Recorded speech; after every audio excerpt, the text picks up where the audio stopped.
En el silencio que dejó la última transmisión, el universo se inclinó para escuchar. El espacio, vasto y paciente, devolvió un eco donde antes hubo certezas. El observatorio estaba muerto por fuera y encendido por dentro. Sobre la llanura oscura de un planeta que alguna vez tuvo océanos, una estructura enterrada se recortaba como un diente de metal. Las antenas rotas, como costillas al sol de un cuerpo sin alma, apuntaban a una noche que no pertenecía ya a los humanos. Desde la órbita, los monitores desplegaban patrones que ningún idioma tripulado había visto, frecuencias que se doblaban, pulsos que imitaban respiraciones de una criatura vieja como la gravedad. En el puente de mando, la figura del comandante permanecía inmóvil, con la máscara de la nave bajo el brazo y ojos que habían visto demasiadas rutas de huida. Ella no habló, su silencio era una orden. Las ondas enviaban imágenes de tejidos cristalinos y circuitos entretejidos con formas que desafiaban la clasificación. La raza que dominaba los sistemas circundantes, seres de luz y geometría, no se parecía a nada humano.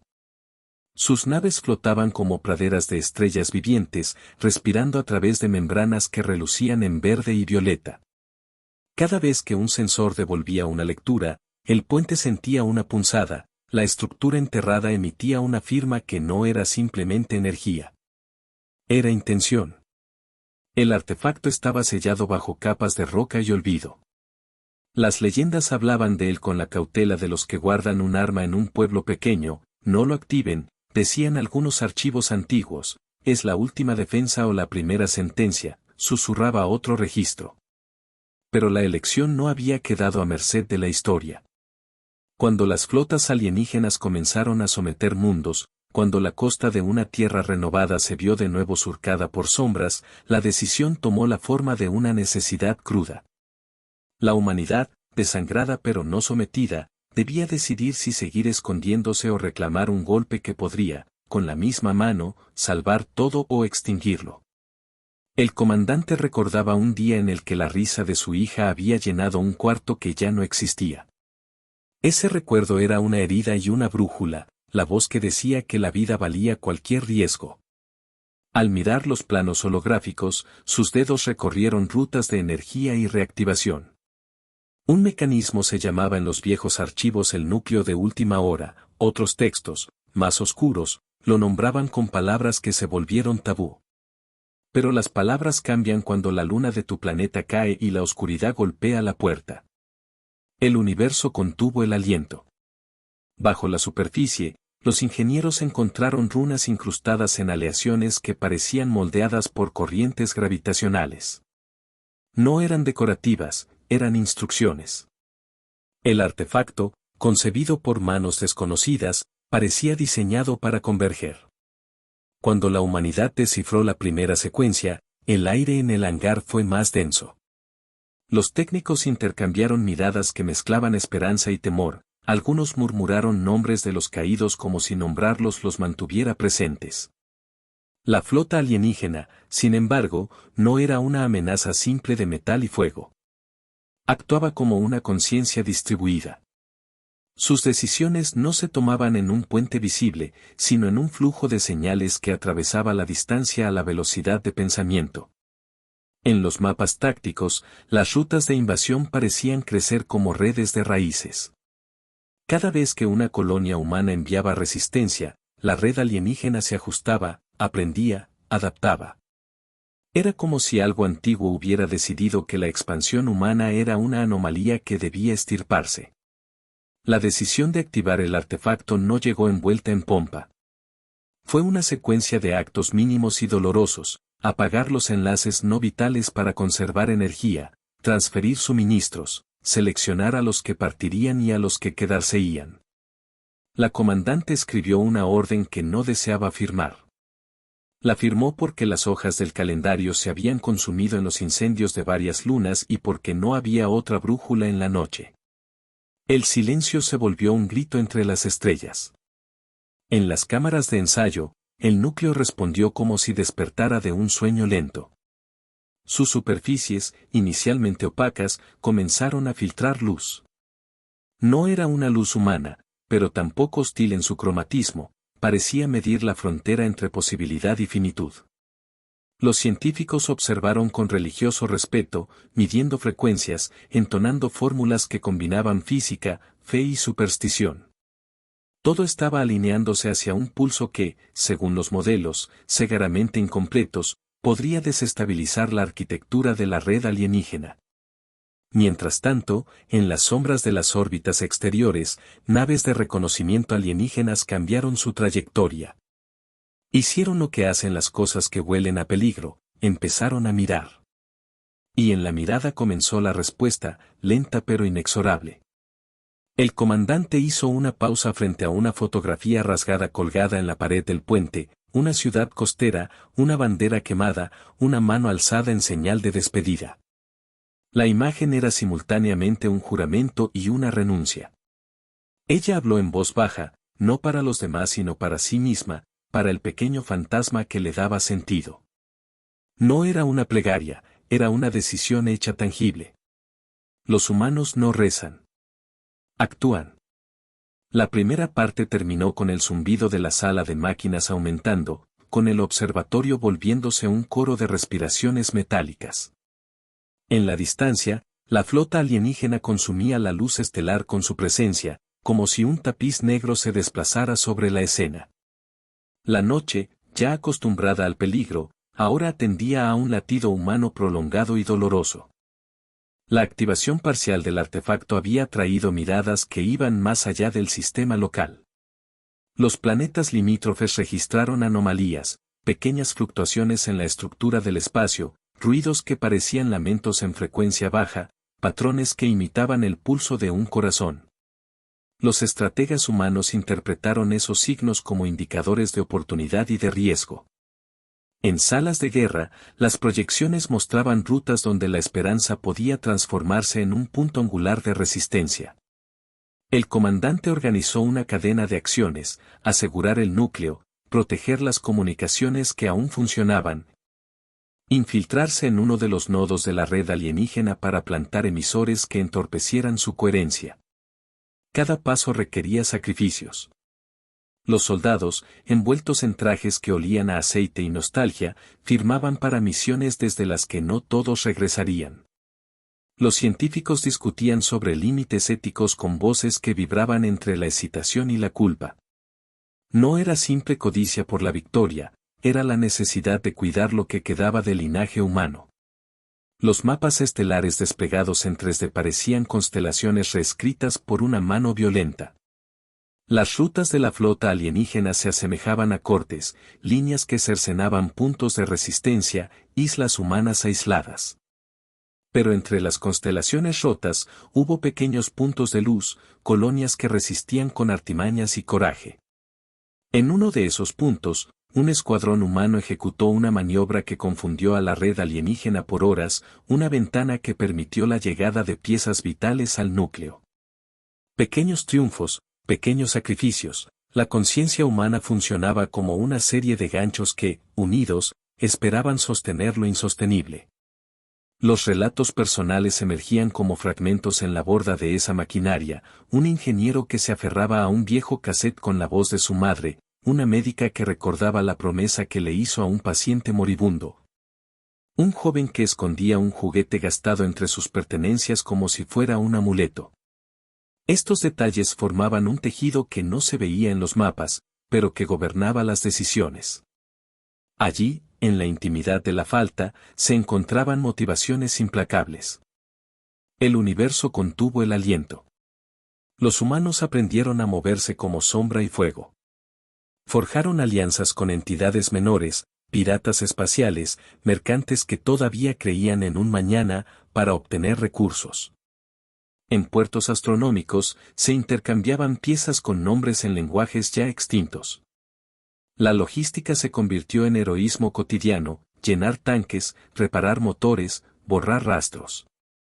Todo era necesario para mantener viva la posibilidad de que el artefacto cumpliera su cometido sin que la atmósfera moral humana se desintegrara. Cuando la primera escaramuza en la órbita de un planeta liberado ocurrió, la gravedad emocional fue tan grande como la física. Una estación de defensa, antigua, encendió sus cañones en un último acto de fidelidad. Los proyectiles rasgaron flotillas alienígenas, la red respondió con una lluvia de contraseñas que hirieron la electrónica humana. El comandante vio cómo los rostros en las pantallas cambiaban de esperanza a determinación absoluta. Una transmisión corta mostró a un padre sonriendo a su hijo por última vez antes de que el enlace cayera. Esas imágenes, guardadas en las cápsulas de memoria, alimentaron la resolución de quienes estaban en el núcleo.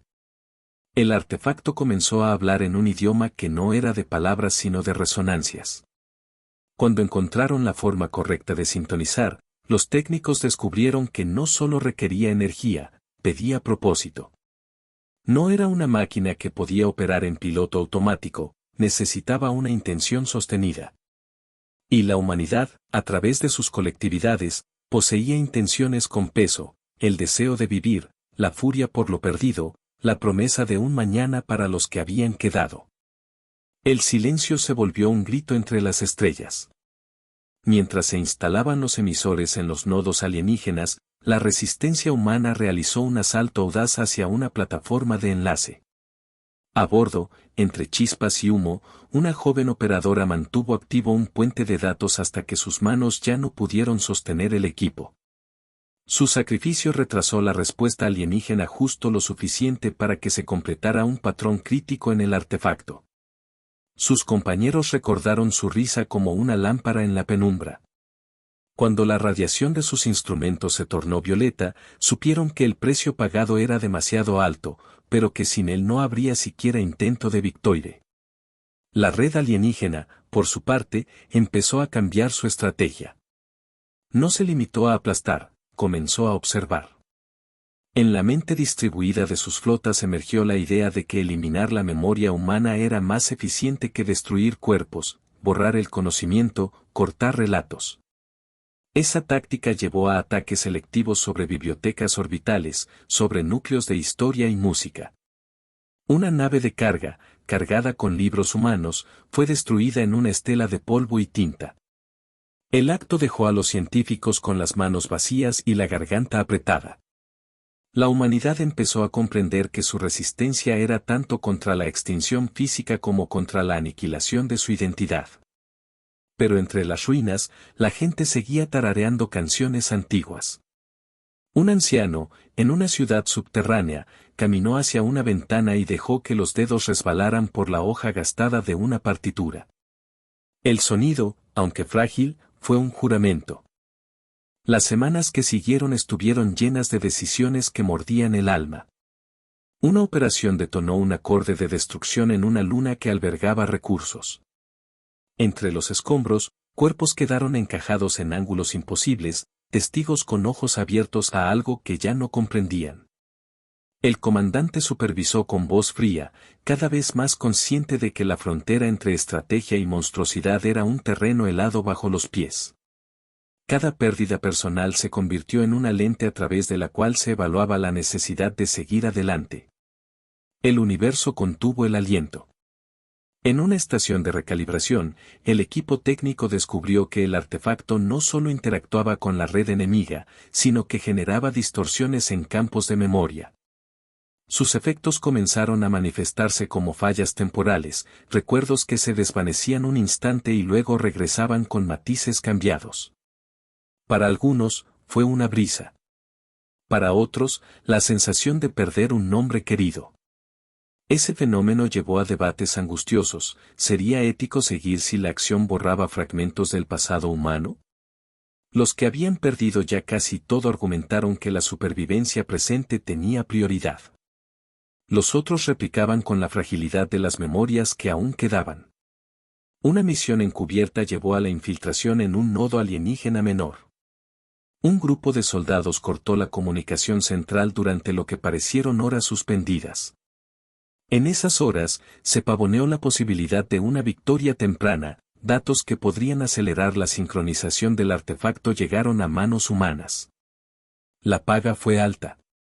El equipo, reducido a la mitad, retornó con cuerpos que no respondían y con miembros que habían sido marcados por el enemigo. Cada miembro superviviente llevaba botas cubiertas de polvo interestelar y en sus ojos la impresión de haber visto una forma de mente que no conocía piedad. El comandante recibió la noticia de la pérdida con una ecuanimidad templada por la ira. Los humanos no rezan. Actúan. El enemigo respondió con una maniobra que buscó cortar el hilo emocional que sostenía a la resistencia, interceptó una transmisión que contenía fragmentos de memorias familiares y la tergiversó, enviándola de vuelta como ruido invasivo. Las imágenes de hogares explotaron en patrones alienígenas, transformadas en señales que confundían a quienes la veían. Hubo pánicos que parecieron contagiosos, compañías enteras se paralizaron al creer que aquello que amaban había cambiado de forma. La manipulación mental era un arma que cortaba más profundo que la metralla. La respuesta humana fue sencilla y humana: cuidar. Las unidades de apoyo improvisaron refugios emocionales donde las personas podían encontrarse y recordar sin interferencia. En uno de esos refugios, bajo una cúpula blindada, un viejo pianista tocó una melodía que parecía no pertenecer a ningún tiempo. Las notas, imperfectas por el desgaste de las teclas, crearon una red de coherencia que ató a aquellos que escuchaban a la continuidad de su pueblo. Fue un acto pequeño, pero la red alienígena tardó en desanimarse ante la tenacidad de la memoria colectiva. Mientras tanto, el artefacto avanzaba hacia su configuración final. Los ingenieros consiguieron estabilizar su núcleo con una combinación de energía térmica y patrones simbólicos que resonaban como invocaciones. No se trataba solo de leyes físicas, había un componente estético, casi ritual. La humanidad estaba imponiendo su narración sobre una máquina que parecía haber sido diseñada por voces alienígenas. Era una lucha por el significado y por la eficacia. El silencio se volvió un grito entre las estrellas. En la penúltima fase, el comandante tomó una decisión que dividió corazones. Activó un protocolo que implicaba el sacrificio de una estación entera para crear una interferencia que permitiría sincronizar el artefacto con la red enemiga. Sabían que en esa estación vivían civiles que habían reclamado refugio. La orden fue aprobada por un consejo reducido, y la operación se ejecutó con eficiencia y con un dolor que se tradujo en rostros pálidos y manos temblorosas. La estación fue detonada en una coreografía fría que envió ondas de interferencia a través del vacío. Miles de vidas se extinguieron en un acto calculado. Nadie celebró, la victoria se sentía como una herida más profunda, un recordatorio de que la estrategia humana también podía desangrarse. En la oscuridad que siguió, el comandante caminó sola por el puente mientras la nave que servía de cuartel general descendía hacia una órbita segura. Sus dedos rozaron el contorno gastado de la fotografía de su hija. No necesitó palabras para sostener la memoria. En su pecho latía la certeza de que algunas decisiones son el precio que se paga por la esperanza. En un cuarto pequeño, lejos de las luces de combate, una madre abrió una caja con objetos quemados, una muñeca sin ojos. Una carta ennegrecida, una medalla doblada. Tocó cada pieza como si recuperara fragmentos de un lenguaje perdido. La memoria no era espectáculo ni consuelo fácil, era la argamasa que mantenía firme la voluntad de aquellos que aún luchaban. La nostalgia era una brújula y una herida. La secuencia final comenzó en una madrugada que olía a metales calientes. El artefacto, ahora envuelto en un campo lumínico que recordaba a antiguas auroras, pulsaba con una regularidad que parecía contar los latidos de una criatura inmensa. Los emisores en los nodos alienígenas, activados por sincronía humana, enviaron secuencias que tejían una red de interferencia. Era una red que no buscaba destruir por contacto, sino por desenredo, romper la coherencia que permitía a la conciencia alienígena existir como unidad. El universo contuvo el aliento. Desde los puntos de observación, las flotas alienígenas empezaron a vacilar. Las membranas que antes se alzaban en perfecta armonía comenzaron a latir con asincronía. Las formaciones, que flotaban como enjambres, se deshicieron en patrones erráticos. No fue un colapso instantáneo, fue una descomposición estética, orden transformándose en ruido. En el puente, Los técnicos celebraron silenciosamente cada error que aparecía en las pantallas. Cada fallo era una pequeña victoria, cada victoria, un peso que se aligeraba del pecho humano. Pero la red enemiga no entregó su final sin resistencia. Como una mente herida que se retuerce, lanzó ataques de precisión que buscaron penetrar la confianza humana, naves suicidas que explotaban en campos de distorsión, señuelos que ocupaban recursos. Manipulaciones que empeñaban a los pilotos en luchas sin sentido. En medio del combate, la comandante ordenó maniobras que parecían imposibles. Las cámaras seguían sus movimientos, un perfil recortado contra el resplandor, órdenes dadas con manos firmes y sin duda. Ella no era un héroe romántico, era la suma de decisiones que había tomado para que otros pudieran ver mañanas. El silencio se volvió un grito entre las estrellas. En la órbita baja de uno de los mundos contestados, una batalla alcanzó su cenit. La flota humana, en un acto de sincronía perfecta, desplegó una cortina de material reflectante que amplificó las emisiones del artefacto, como espejos que devolvían la luz a su fuente. El efecto fue doble: la red alienígena, ya fragmentada, recibió una retroalimentación que la desintegró desde dentro. La estructura que sustentaba la inteligencia alienígena comenzó a colapsar en cascada. Los colores que antes gobernaban sus formas se dispersaron en fractales de luz. En el corazón de la acción, la comandante se situó donde sabía que su presencia importaba, en el propio eje del artefacto, justificando con su cuerpo una línea de seguridad que mantenía la estabilidad de la activación. A su alrededor, los equipos técnicos trabajaban como sacerdotes en una catedral de metal. Las alarmas gritaban, los indicadores parpadeaban, el ruido era un concierto de peligro y precisión. Al entrar en la zona más cercana al núcleo, la comandante notó en su pecho un ritmo que no pertenecía a las máquinas, era el recuerdo del latido de su hija, un sonido que, por un momento, llenó la cabina como una presencia cálida. Una transmisión breve apareció en su mente, la voz infantil que preguntaba por qué las estrellas quemaban a veces la vista. La memoria no era un refugio, sino una motivación que empujaba cada músculo, cada decisión. Ella pensó en manos pequeñas que habían aprendido a dibujar constelaciones en tableros de ocasión. Fue ese recuerdo, agudo y puro, el que le dio el último impulso para sostener la activación mientras la nave temblaba y se encendían las alarmas. La explosión final de la red alienígena no fue una explosión convencional, fue una disolución. Formaciones enteras se disgregaron en corrientes de fotones que se extinguieron contra la extensión del vacío.